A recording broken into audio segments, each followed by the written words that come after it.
সবাইকে অনেক অনেক স্বাগত জানাচ্ছি আজকের দিনের অনুষ্ঠানে। আজকে যে বিষয়টা নিয়ে আলোচনা করব সেটা হলো সূর্যদেবের রাশি পরিবর্তন। সূর্যদেব আগামী 14ই এপ্রিল রাত্র 1:30 সময় মেষ রাশিতে প্রবেশ করছে এবং মেষ রাশিতে প্রবেশ করে তুঙ্গ হচ্ছে এবং বাংলা নতুন বছরে শুরু হচ্ছে। সবাইকে বাংলা নতুন বছরের শুভেচ্ছা জানাচ্ছি। আর এই সূর্যের মেষ রাশিতে প্রবেশ নিয়ে আজকের আলোচনা করব।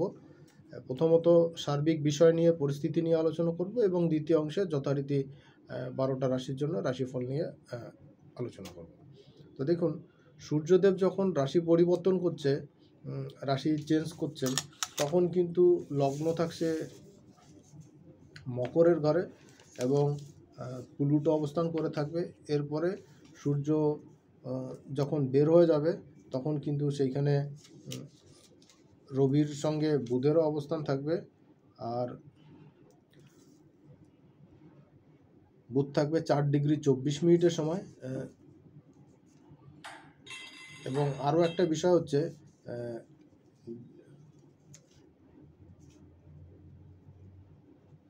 সে বিষয়টা হলো যে দ্বিতীয় ঘরটা ফাঁকা থাকছে, তৃতীয় ঘর অর্থাৎ মীন রাশির ঘর, সেইখানে শুক্র থাকছে, রাহু থাকছে, শনি থাকছে এবং বুধ থাকছে। এবং বুধ আপনারা জানেন, বুধ মাত্রই মার্গী প্রাপ্ত হলো, মার্গী গতি লাভ করলো। সেই বুধ কিন্তু মীন রাশিতে 4°24' থাকবে। আর শুক্রেরও মাত্র এই সূর্যদেব যখন গোচর করবে তার সামান্য কিছু আগেই কিন্তু শুক্রদেব তিনিও কিন্তু মার্গী হলেন এবং তারও গতি কিন্তু খুব স্লো থাকবে, জাস্ট 0°31' তার অবস্থান থাকবে। আর শনিদেব থাকবে 1°52' পূর্ব ভাদ্রপদ নক্ষত্রে। এই সিচুয়েশনে রবি মেষ রাশিতে তুঙ্গস্থ হচ্ছে প্রবেশ করে। বৃহস্পতি থাকছে পঞ্চম ঘরে অর্থাৎ বৃষ রাশির ঘরে ইউরেনাসের সঙ্গে। বৃহস্পতি থাকছে 23°59' সময় মৃগশিরা নক্ষত্রে।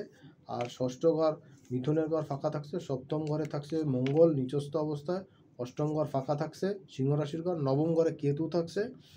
দশম ঘরে চন্দ্র অবস্থান করে থাকবে তুলা রাশিতে এবং একাদশ ঘর এবং দ্বাদশ ঘর যথাক্রমে বৃশ্চিক এবং ধনু রাশি, এই তিনটা ঘরই কিন্তু ফাঁকা থাকছে।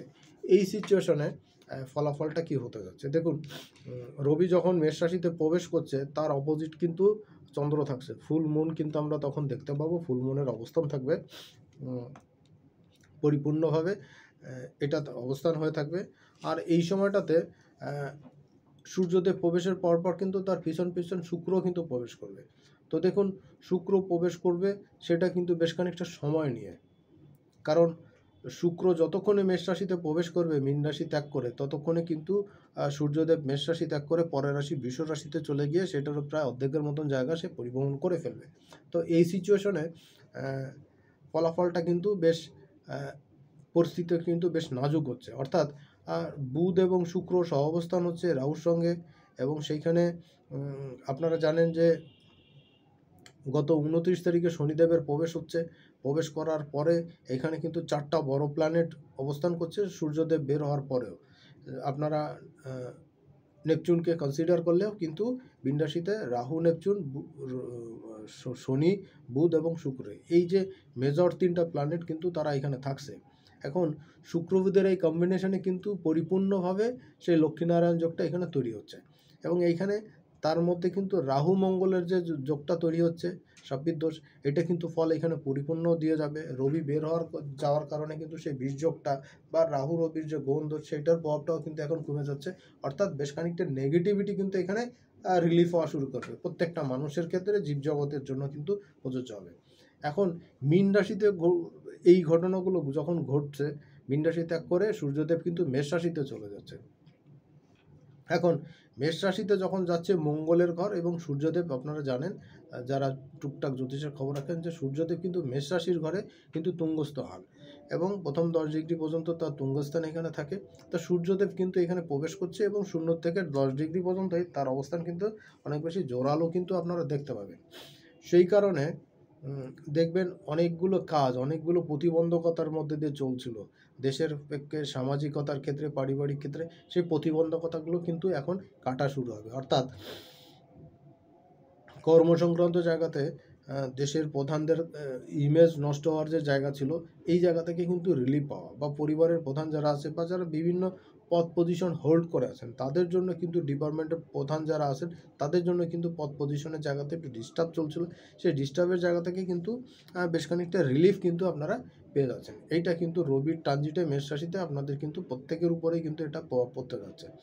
এবার দেখুন দ্বাদশে কিন্তু মেষ রাশির দ্বাদশে কিন্তু রাহু থাকবে, এবং রাহু কিন্তু এইখানে অনেক বেশি বাতাসের কারক, শনিও বাতাসের কারক, এবং এই ঘরটা কিন্তু জলের কারক। সূর্যদেব এই জলের ভিতরে এতদিন শনির সঙ্গে অল্প সময় এবং রাহুর সঙ্গে পুরো একটা মাস অবস্থান করেছিল, এবং এখানে শুক্র জলের কারক সেও কিন্তু ছিল, যার কারণে ফলাফলটা কিন্তু সূর্যের জন্য বেশ খানিকটা কি বলবো মানে অস্বাস্থ্যকর বা আনকমফোর্টেবল জায়গা ছিল। এখন মেষ রাশিতে সূর্য যখন প্রবেশ করছে, সূর্য সমস্ত ধরনের অগ্নিকারক, তেজের কারক, আর মেষ রাশির ঘরটাও অগ্নিকারক, ক্ষমতার কারক, শক্তির কারক। তো সূর্যদেব কিন্তু এখানে গিয়ে অবভিয়াসলি তার ক্যারেক্টারের সঙ্গে এই যোগগুলোর এই ফলের এই ঘরের ক্যারেক্টারের সাথে খুব মিল থাকে, এই কারণে সূর্যদেব কিন্তু এখানে গিয়ে তুঙ্গস্থ হয়, এবং তার রেজাল্টটা কিন্তু এখানে সে অনেক বেশি প্রকাশ করতে পারে, যেটাকে অনেক ক্ষেত্রে তার নিজের রাশি সিংহ রাশিতেও কিন্তু সে করতে পারে না। এইবার কথা হলো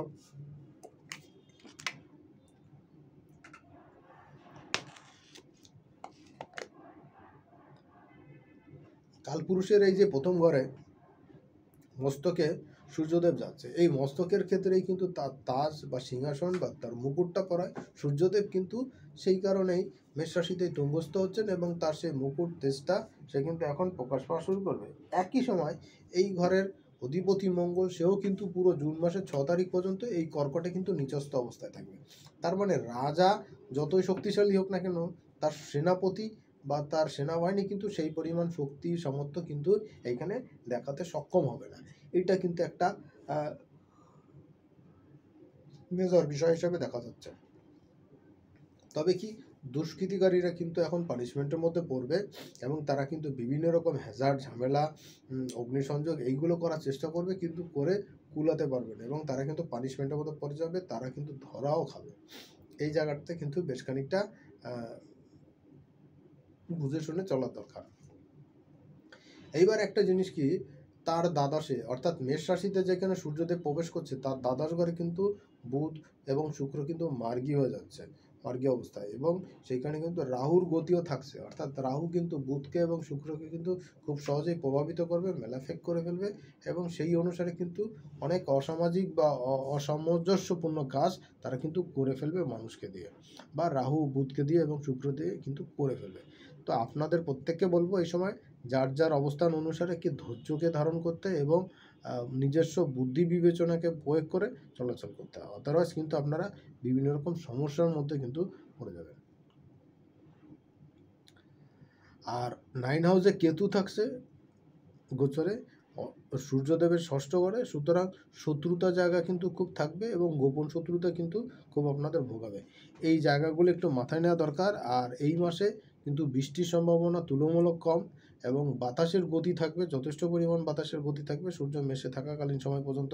24শে মে সূর্য মেষ রাশি থেকে বৃষ রাশিতে যাবে, সেই সময় পর্যন্ত বাতাসের বেগ বেশি থাকবে, এবং গরমের তাপটাও বেশি থাকবে, এবং এই সময় পর্যন্ত কিন্তু বড়সড় কোনো পরিবর্তন আসা, বড়সড় কোনো ইনভেস্ট আসা, এই সম্ভাবনা কিন্তু সেইভাবে থাকছে না। তবে রবি এবং চন্দ্রের গোচর কিন্তু সমসপ্তমে হচ্ছে এই সময় কিন্তু বিজনেস, আর্থিক জায়গা কিন্তু যথেষ্ট ইনক্রিজ করতে দেখা যাবে। মোটামুটিভাবে যাদের মেষ রাশি, সিংহ রাশি, ধনু রাশি, তারা কিন্তু এই সময় বেশ খানিকটা এনার্জেটিক অবস্থায় থাকবেন। আর যাদের রবির দশা চলছে বা অন্তর্দশা চলছে, তাদের জন্য কিন্তু বেশ খানিকটা এনার্জেটিক সময় কিন্তু আমি দেখতে পাচ্ছি।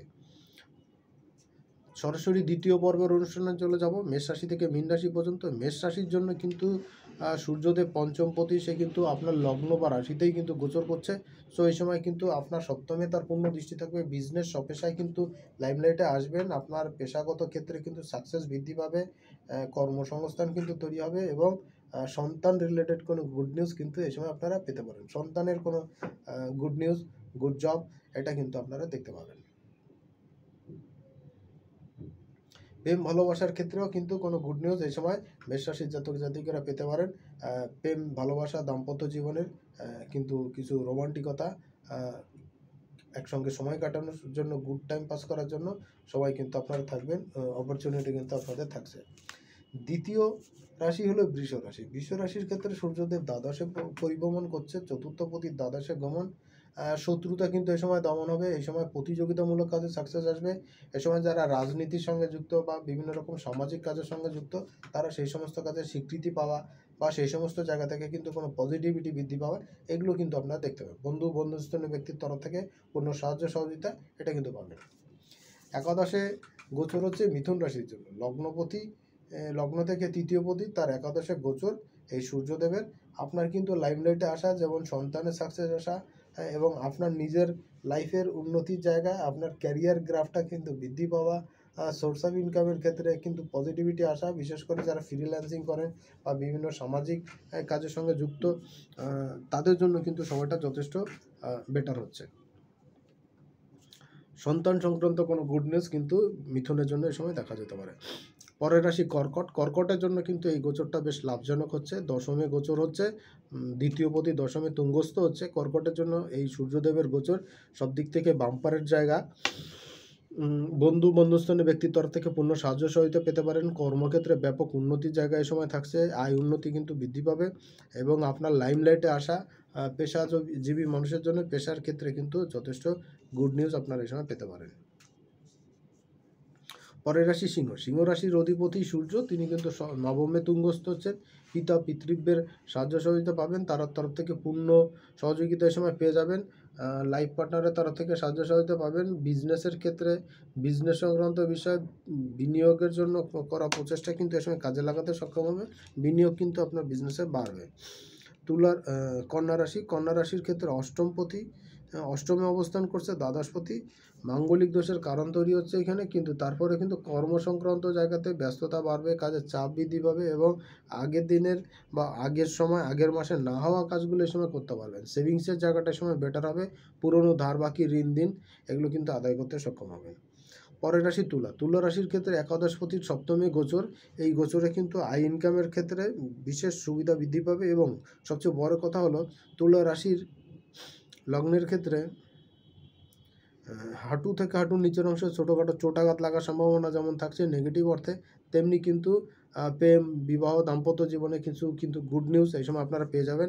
আর্থিক সমৃদ্ধি এই সময় আসবে। যারা পেশাজীবী মানুষের ক্ষেত্রে পেশাগত ক্ষেত্রে সাফল্য কিন্তু অনেক বৃদ্ধি পাবে। পরের রাশি বৃশ্চিক। দেখুন, বৃশ্চিক রাশির জন্য কিন্তু সূর্যদেব দশমপতি, তিনি কিন্তু ষষ্ঠে গোচর করছেন। শত্রুতা এই সময় দমন করবে, সংখ্যালঘু নিরাপত্তা কিন্তু বৃদ্ধি পাবে এবং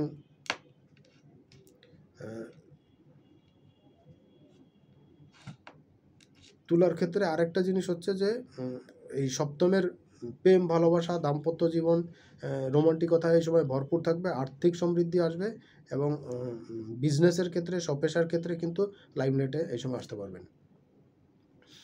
অনেকের কিন্তু বিবাহ সংক্রান্ত বিষয়ে পাকা কথা বলা বা পাকা দেখা, কমপ্লিট হওয়া, আশীর্বাদ হওয়া, এই ধরনের ঘটনা কিন্তু তুলার ক্ষেত্রে এই সময় আসতে পারে। অনেকের পুরনো প্রেম কিন্তু তুলার ক্ষেত্রে ফেরত আসতে পারে। বৃশ্চিকের ক্ষেত্রে ষষ্ঠে গোচর হচ্ছে দশমপতি। কর্ম সংক্রান্ত জায়গাতে প্রচুর প্রতিযোগিতা তৈরি হবে, প্রতিযোগিতায় সাকসেস আসবে এবং কর্মের পরিবেশ পরিস্থিতি আপনার পূর্ণ অনুকূলে না থাকলেও কিন্তু আপনার জন্য বেটার কিছু রেজাল্ট এই সময় আপনি পেতে পারেন। আর্থিক সমৃদ্ধি কিন্তু এই সময় আসবে। কর্মক্ষেত্রে কিন্তু বিশেষ সাকসেস বা বিশেষ শুভ পরিবর্তন কিন্তু এই সময় দেখা যাবে। তবে স্ট্যাটাস মেনটেন করতে বৃশ্চিকের কিন্তু খরচা অনেক বেশি হবে। পরের রাশি ধনুর ক্ষেত্রে কিন্তু পঞ্চমে রবি গোচর করছে, নবমপতি। ধনুর ক্ষেত্রে কিন্তু দ্বিতীয় ট্রাইনে অবস্থান করে থাকবে সূর্য। তো ধনুর জন্য কিন্তু এই গোচরটা যথেষ্ট গুরুত্বপূর্ণ। আর এই সময় কিন্তু ভাগ্যের উন্নতি যেমন দেখতে পাবেন, ভাগ্যদেবীরও পূর্ণ সাহায্য সহযোগিতা আপনি পাবেন এবং সন্তানের কোনো সাকসেস এই সময় কিন্তু আসবে। সন্তান রিলেটেড কোনো সাকসেস কিন্তু এই সময় আপনারা দেখতে পাবেন। আয় ইনকাম বৃদ্ধির জন্য করা প্রচেষ্টাও কিন্তু এই সময় কাজে লাগবে। পরের জায়গা হচ্ছে মকর রাশি। মকর রাশির লোকদের জন্য কিন্তু অষ্টমপতি চতুর্থে গোচর। এই গোচরে কিন্তু কর্ম সংক্রান্ত জায়গাতে ব্যাপক উন্নতি বা সাফল্য পাবেন। কর্মের পরিবর্তন হওয়া, অফিস চেঞ্জ করা বা কাজের জায়গা পরিবর্তন হওয়া, কাছের জায়গা থেকে দূরের কোনো জেলাতে বা দূরের জেলা থেকে কাছের জেলাতে আসা, মোটামুটি একটা পরিবর্তনের জায়গা আপনারা পাবেন মকরের জন্য। এবং অনেক দিন পরে যারা পেশাজীবী মানুষ আছেন, ব্যবসা যারা করছেন, তাদের জন্য কিন্তু বিজনেসে, কর্মের ক্ষেত্রে, পেশার ক্ষেত্রে কিন্তু ব্যাপক সাফল্য কিন্তু এই সময় আপনারা দেখতে পারেন। এই সময় ইনকামও যথেষ্ট ভালো থাকবে এবং আপনার প্রভাব প্রতিপত্তিও কিন্তু বৃদ্ধি পাবে। পরের রাশি হলো কুম্ভ রাশি। কুম্ভ রাশির জন্য কিন্তু তৃতীয় গোচর করছে, সপ্তমপতি গোচর হচ্ছে তৃতীয়। বিবাহ, প্রেম, ভালোবাসা সংক্রান্ত যোগাযোগ, কমিউনিকেশন কিন্তু বৃদ্ধি পাবে। বিজনেসের ক্ষেত্রে, পার্টনারশিপ বিজনেসের ক্ষেত্রে যোগাযোগ, কমিউনিকেশন যেমন বৃদ্ধি পাবে, তেমনি লাইফের সাকসেস রেটও কিন্তু অনেকটা বৃদ্ধি পাবে। ভাগ্য উন্নতি কিন্তু এ সময় দেখা যাবে। পিতৃস্থানীয় ব্যক্তির সাফল্য, সাহায্য সহযোগিতা পাবেন। কর্মক্ষেত্রে কিন্তু ব্যাপক সাফল্য এই সময় আসবে। বিশেষ করে যারা বিদেশ সংক্রান্ত বিষয় থেকে ইনকাম করেন বা ফরেন কারেন্সির মাধ্যমে ইনকাম হয়, তাদের জন্য কিন্তু খুব ভালো সময় এই সময় দেখা যাচ্ছে। পরের রাশি হলো মীন রাশি, সর্বশেষ রাশি। তো মীন রাশি লগ্নের জন্য কিন্তু দ্বিতীয় গোচর হচ্ছে, দ্বিতীয় রবি তুঙ্গস্থ হচ্ছে, ষষ্ঠপতি। এই সময় প্রতিযোগিতায় সাফল্য পাবেন এবং যারা ঘুরে ঘুরে কাজ করেন, সেলস মার্কেটিংয়ের কাজ করেন, তারা কিন্তু ব্যাপক সাকসেস এই সময় পাবেন। আর দ্বিতীয় রবির গোচরে কিন্তু আপনার সেভিংসের জায়গাটা কিন্তু এই সময় একটু নষ্ট করা হতে পারে। সেভিংসটা কিন্তু এই সময় নষ্ট হতে পারে। কোনো লোন করা, ধারবাকি করা না করাটা আপনার জন্য বেটার হবে, কারণ করলে কিন্তু পরিশোধ করাটা একটু মুশকিল হবে। এই জন্য এটা কিন্তু আপনার জন্য একটু বেশ খানিকটা ডিস্টার্বের জায়গা। আর কর্মের ক্ষেত্রে আচট কিন্তু কোনো গিফট, উপহার, উপঢৌকন যেমন পেতে পারেন, কিন্তু কর্মের ক্ষেত্রে কিন্তু প্রেশার কিন্তু অনুভব করতে পারেন, কিছু ব্যস্ততা কিন্তু অনুভব করতে পারেন, এই সময় চাপ কিন্তু অনুভব করতে পারেন। সচেষ্ট হলে শেয়ার বাজার থেকে বা ফাটকা ইনকাম, লটারি থেকে কিন্তু ফাটকা ইনকাম আসতে পারে। তেমনি সাবধান না হলে কিন্তু চুরি হওয়া বা ফ্রডের পাল্লায় পড়ে কিন্তু আর্থিক ক্ষতি হতে পারে।